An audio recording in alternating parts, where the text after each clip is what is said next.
Funeral home directors. What is the weirdest thing families have ever done at a funeral wake? Weirdest thing a funeral home director has done for me. My father's funeral had to be on my birthday, so the funeral home actually made me a birthday cake. It was a very kind gesture, but I was so grief stricken that for like a week afterward I genuinely thought it was something they did for everyone. Your loved one died? You get a cake. I'm a funeral director, and to piggyback off this idea, we once had calling hours for someone on their actual birthday. The family had a cake, complete with singing happy birthday to the dearly departed before the wake started. It would have been better if the person got up and blew out the candles. A man can dream, I guess. I do pet cremations, and sometimes we do witnessed cremations where the family can be present for everything or sit in a conference room and watch TV while we take care of their pet. It becomes a memorial for their pet, and it's usually very sad but very sweet as they say goodbye. Once we sat and waited until the pizza that the dog's owners had ordered arrived, and they placed it into the casket that we used to cremate the dog because he always liked to eat pizza. I had a guy take off his shirt and put it in the casket because his dog liked to sleep on his clothes, so the guy left half naked. A family brought their 2 still living dogs and picked them up to smell their deceased brother, and so the dogs could say goodbye. Not a funeral director, but my family had a what some may call weird funeral for my dad. So here is the story about my dad's going away party. My dad had always said when he died, he didn't want everyone standing around and being sad, and instead he wanted a party. My dad died unexpectedly and we threw him a heck of funeral. Except we didn't call it a funeral, instead we called it a going away party. It was held on a Sunday in my parents' backyard on a warm December day. There was a keg of his favorite beer and 3 huge bottles of his favorite bourbon. Everyone had to wear jeans and a t-shirt because my dad hated dressing up. If someone wore a collared shirt, they were given one of my dad's t-shirts to wear. Everyone drank and told stories about my dad. At one point, we had almost 100 people in backyard with a drink in their hand to toast my dad. The going away party also featured a huge bonfire and fireworks. Yes, people still tell me it was the best funeral they ever went to.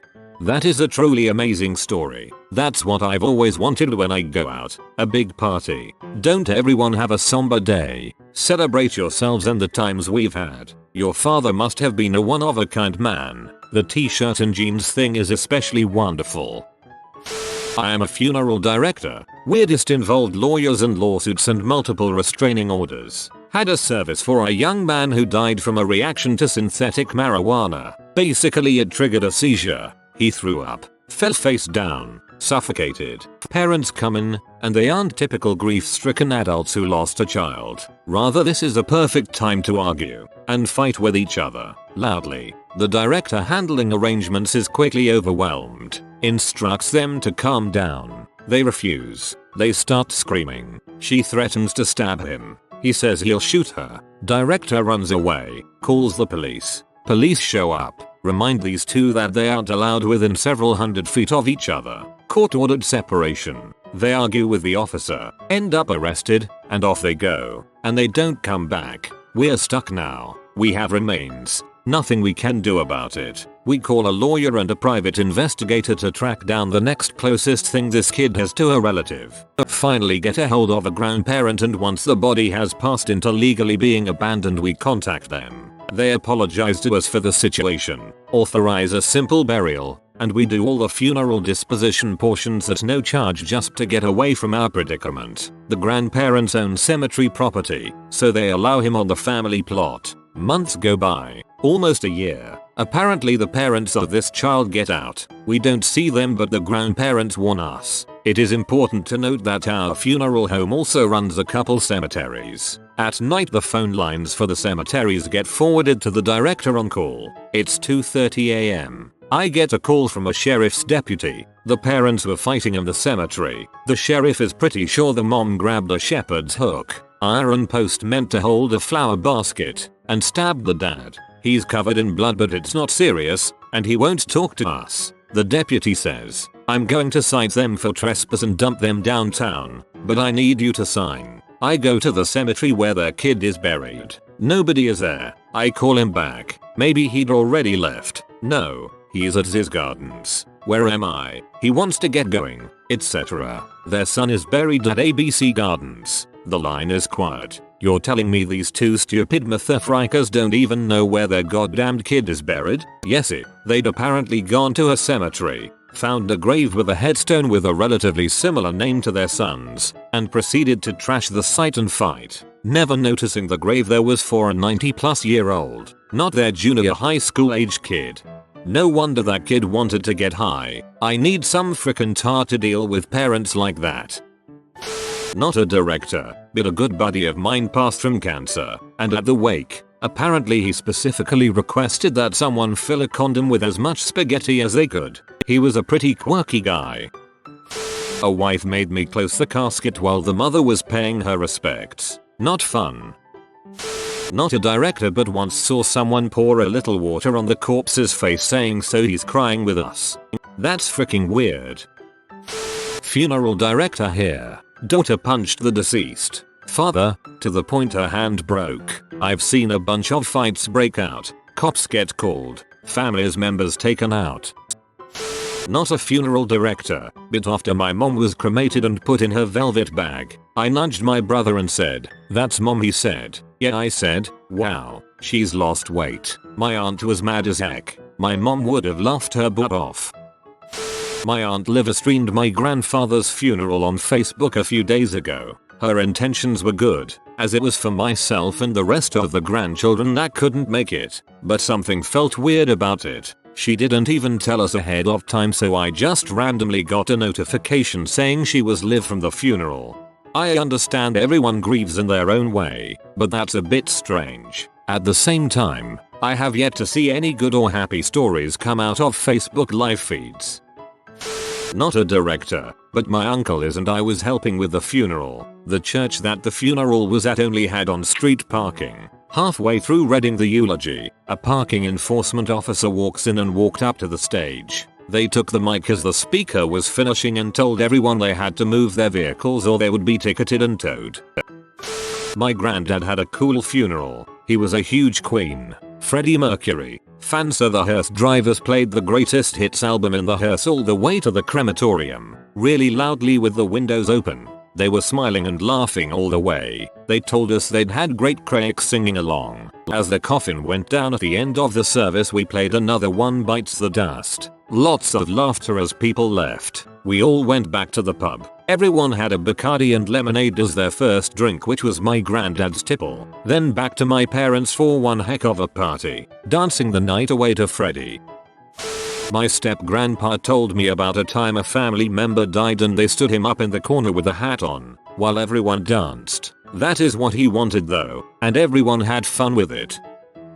At the short graveside service for my mother, had a regular funeral earlier. The intent was that kids, grandkids, etc. would each place a rose on her casket, then the casket would be lowered into the ground. The rose part went as planned, but the casket got stuck part way down. Pretty soon there's one guy with a large board, cranking away at the end of the casket, while another fellow was jumping up and down on the top of it, with the family members cheering them on. My wife yelled she just wanted one more guy to jump on her before she went. When they finally got it down into the hole, we gave the gravediggers a standing ovation. It was like something from a Mel Brooks movie. My mom had a good sense of humor, and would have found this abandonment of social standards quite amusing.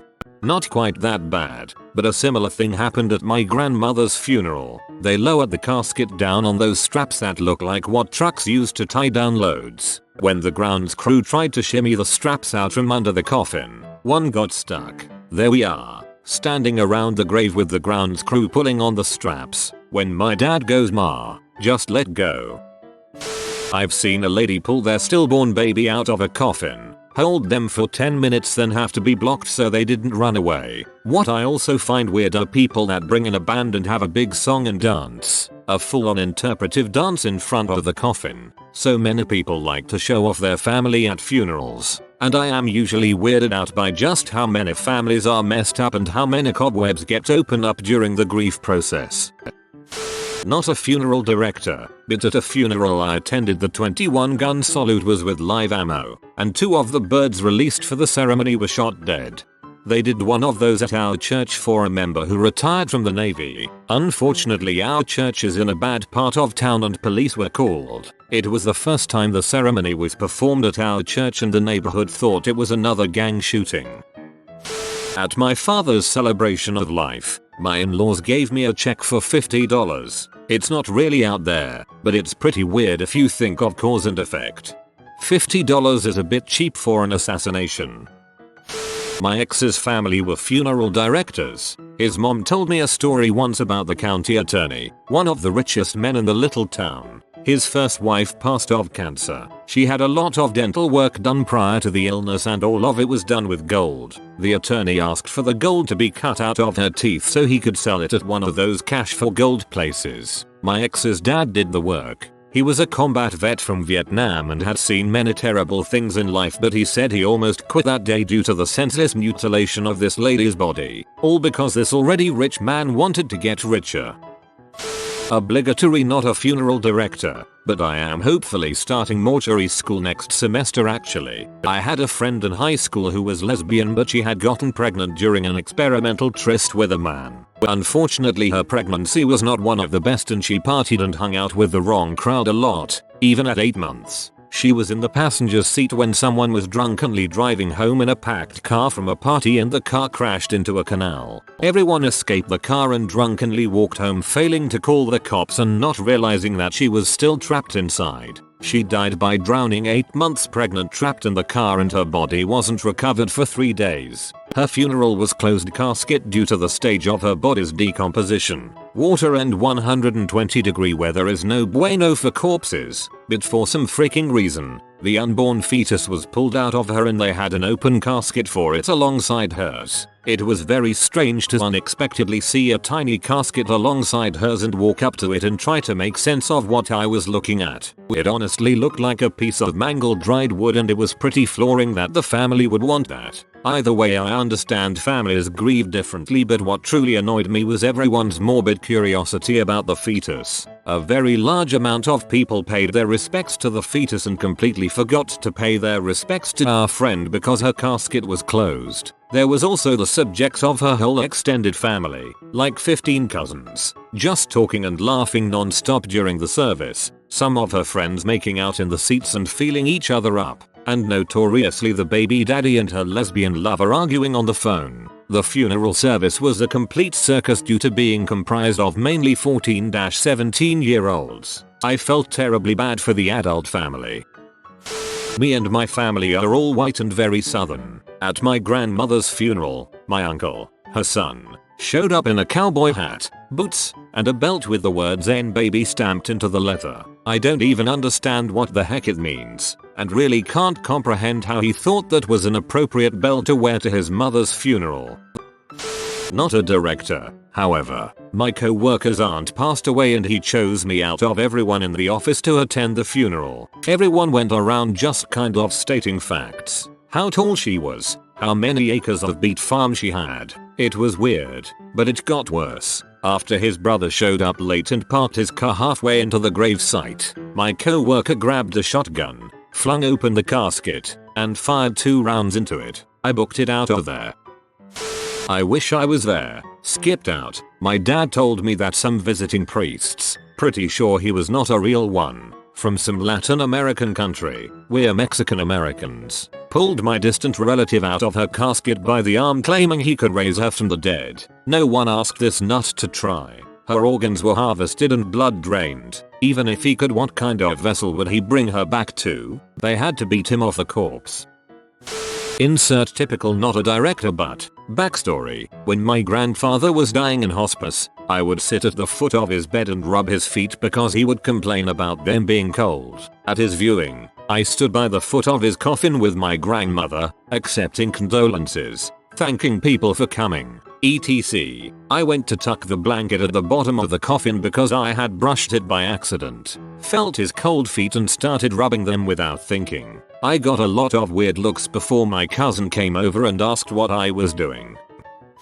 Not a director, but when I was a kid, one of my aunts passed due to a pretty gruesome accident. At the wake, One of her sisters enticed a fight with the other sister, which included a full-on fist fight with hair pulling and denture removing to avoid damage. I was ushered into the lobby with the other kids the minute my one aunt took her teeth out. The poor funeral director could just stand there in complete and utter shock while the two duked it out, and all of us kids could see it even though we were in the lobby. I'm Greek and it seems like at all our funerals we have people serving trays with shots of hard liquor. We have a good time. Obligatory not a funeral director. I did not get to witness this, since I had to leave before the final viewing. At my wife's grandmother's funeral, my wife's aunt, who is one of the worst people I've ever met. There is no way she's not severely sociopathic, and we all believe she's the reason my wife's grandma went down the drain so quickly. Anyway, I guess at the end, someone started to recite the Lord's Prayer, and my wife's terrible aunt just goes into an insane coughing fit the second they start. It was really bad. They'd describe it as deep, visceral cough like she inhaled pepper spray. No way it was fake. They keep going with the prayer, and the second they stop, she stops coughing. My wife and her dad look at each other like, WTF, TL, DR, wife's aunt confirmed demon.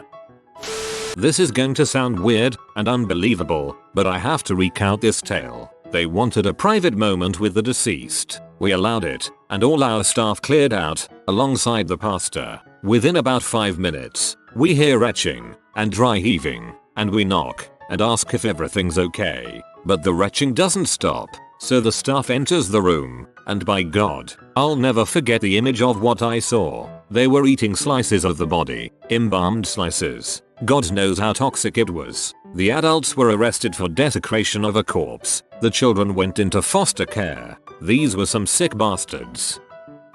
Not a director, but my 9th grade English teacher told us about her dad's wake. Apparently he was a real prankster, so in his will there were to be 4 kegs of beer that people could enjoy that would be taken care by funds he had set aside. Unbeknownst to the guests of the wake, he made sure he only paid for 3 so that the people at the service would have to pick up for the last keg, which was around $200 if I remember. That makes him less of a prankster, more of a bellend. Not a funeral director but assisted some. 2 ladies having a screaming match that got bad enough to call the police. 20 minutes later found the widow hotboxing the women's restroom during her late husband's funeral. Had to ask her to leave. Not a funeral director, but I have a story that fits pretty well here. I was at one funeral where the widow got up to thank everyone for coming and talk about her husband and how much she loved him. It started to get awkward when she went into detail about how he died and how she helped prepare the body, shaving his face and cutting his hair. She then went on to say that since many of us in attendance didn't know them when they got married, she would reenact their wedding vows for our benefit. She proceeded to do so, with a friend joining her to speak her dead husband's lines. The cringiest part was when she slipped the wedding ring onto the finger of the corpse and kissed him, not a little peck, but a full-on wedding day. Yikes, I still can't even think about it. You have been visited by the romantic doggo. Comment love is magic so you never fall in the friend zone. If you are new to the channel, you can subscribe. I publish new videos every day. Until then, check another video, or don't. Either way, have a great day you magnificent people.